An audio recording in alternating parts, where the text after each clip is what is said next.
Leadership has nothing to do with titles and org charts. It has everything to do with the ability to influence people. And how do you influence people? You got to be able to relate to people, right? They don't get bogged down in org charts. In fact, it's really interesting.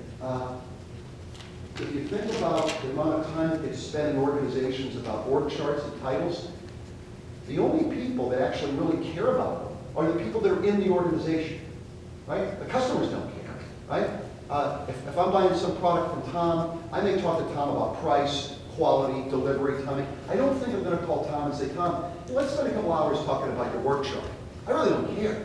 But a lot of people really do. I think people, the leaders, realize, you know what? I've got to maneuver my way through this mess and figure out how I'm going to make a difference. I'll be respectful because some people really care about all those titles, but I'm going to make a difference. I'm going to be proactive. Now, one of the things that I think of a lot about is, well, what is it that slows people down in organizations, right? Because if you actually think about this and write about this stuff, you start to say to yourself, well, wait a minute, you got a lot of young people that when they're in school, they don't get into the whole organizational chart thing, right? But when they start in a company, something seems to slow this thing down. And visiting a lot of companies, a couple hundred companies over the last couple of years, I realized that most of us in our organizations are not as unique as we think, right? And if you spend as many years as I did Baxter, I thought Baxter's really unique. What's interesting, when you visit a couple hundred companies, you realize most companies really aren't that unique because most companies are people, right? And once you realize there's a lot of similarities going around, I've figured out in a very simple way that the issue that slows people down in organizations is sort of the same issue that exists in almost all companies. And then what is a little bit of a surprise is that the names of the people that cause the problem are actually the same names.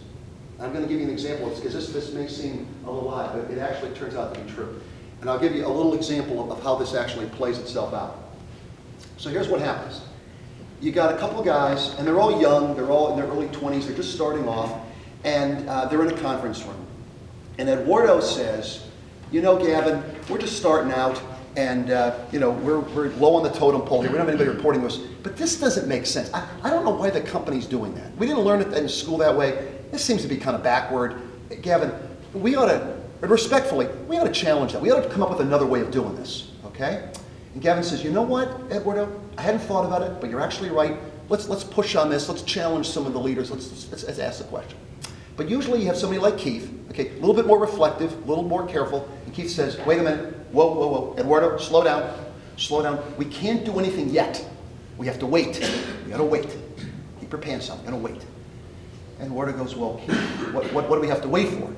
He says, we have to wait for this group of people, and they exist in a lot of organizations, and they're affectionately referred to as those guys.